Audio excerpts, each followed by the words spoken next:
आज के डिजिटल दौर में ठगों की हथकंडे भी हाईटेक हो चुके हैं। साइबर अपराधी लोगों की भावनाओं और डर का फायदा उठाकर नई चालें चल रहे हैं। हाल ही में एक ऐसा खतरनाक तरीका सामने आया है जिसमें ठग खुद को साइबर पुलिस बताकर आम लोगों को पॉर्न देखने का झूठा आरोप लगाते हैं और उनसे मोटी रकम वसूल लेते हैं। डर और बदनामी के कारण लोग उनकी बातों में फंस जाते हैं और लाखों रुपए गवा देते हैं। आइए समझते हैं कि ये नया साइबर फ्रॉड कैसे काम करता है और आप इससे कैसे बच सकते हैं। ये ठगी आमतौर पर व्हाट्सएप कॉल या वीडियो कॉल से शुरू होती है। कॉल करने वाला खुद को किसी बड़े साइबर पुलिस स्टेशन या इंटेलिजेंस डिपार्टमेंट का अधिकारी बताता है। वो कहता है कि आपके नाम से चाइल्ड पॉर्न देखने या अश्लील वेबसाइट विजिट करने का रिकॉर्ड मिला है। ठग आपको आपके नाम, पता, माता पिता का नाम जैसी निजी जानकारी बताकर भरोसा जीतता है। फिर वो दावा करता है कि आपका डेटा ट्रैक हो गया है और आप पर FIR दर्ज की जा चुकी है। इसके बाद आपको डराया जाता है कि अगर तुरंत जुर्माना नहीं भरा तो पुलिस घर पहुंचकर गिरफ्तार कर लेगी। कई बार कॉल में सायरन या पुलिस वायरलेस की आवाजें भी बजाई जाती हैं ताकि सब कुछ असली लगे। कुछ मामलों में ठग फर्जी नोटिस या पहचान पत्र भी व्हाट्सएप पर भेज देते हैं जो पहली नजर में बिल्कुल असली लगते हैं। डरे हुए लोग समाज में बदनामी से बचने के लिए इनकी मांग लेते हैं। ठग उनसे कहते हैं कि अगर वो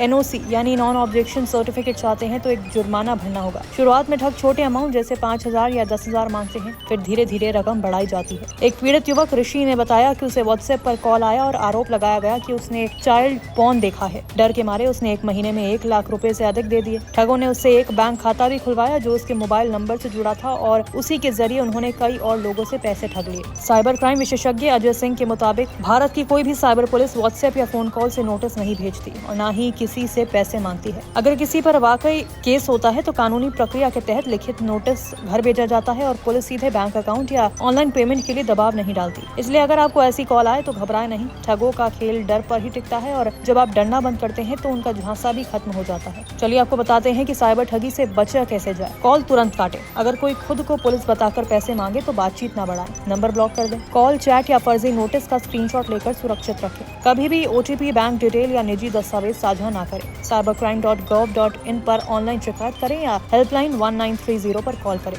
नंबर रिपोर्ट करें। संचार साथी पोर्टल पर जाकर ऐसे नंबरों की रिपोर्ट करें ताकि दूसरे लोग ठगे न जाएं। इस जुर्म पर लगती धाराओं के बारे में बात करें तो पहला है IT एक्ट 2000 यानी कि इंफॉर्मेशन टेक्नोलॉजी एक्ट 2000। ये कानून भारत में साइबर अपराधों को नियंत्रित करने वाला मुख्य कानून है। इन ठगों के खिलाफ कई धाराएं लागू होती हैं। धारा 66D झूठी पहचान से धोखाधड़ी। अगर कोई भी व्यक्ति किसी और की पहचान बनाकर जैसे पुलिस अधिकारी, सरकारी अफसर आदि बनकर किसी को धोखा देता है तो ये अपराध है। इसके लिए 3 साल तक की कैद और 1 लाख रुपए का जुर्माना होता है। धारा 66C पहचान की चोरी। किसी की निजी जानकारी जैसे आधार नंबर, मोबाइल नंबर या डिजिटल सिग्नेचर का गलत इस्तेमाल करना। इसके लिए 3 साल तक की कैद, 1 लाख रुपए का जुर्माना है। IPC की भी धाराएं हैं। धारा 419 धोखाधड़ी के लिए झूठी पहचान बनाना। किसी की झूठी पहचान बनाकर लोगों से धोखाधड़ी करना, इसके लिए 3 साल की जेल और जुर्माना है। धारा 420 यानी कि ठगी। किसी को जानबूझकर धोखा देकर पैसे या संपत्ति हड़पना, इसके लिए 7 साल तक की कैद और जुर्माना है। धारा 468, 471 जालसाजी और फर्जी दस्तावेज का इस्तेमाल। जब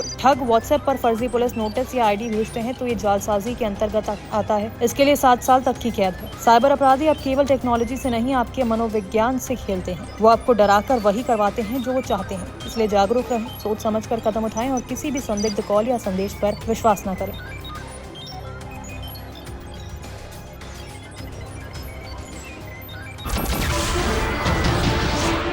नमस्कार, मैं हूं मानक गुप्ता। अगर आपको हमारा ये वीडियो पसंद आया हो तो इसे लाइक और शेयर जरूर करें और हाँ, हमें सब्सक्राइब और फॉलो करना ना भूलें ताकि आप देश और दुनिया की कोई खबर मिस ना करें। तो जुड़े रहिए हमारे साथ और देखते रहिए News 24।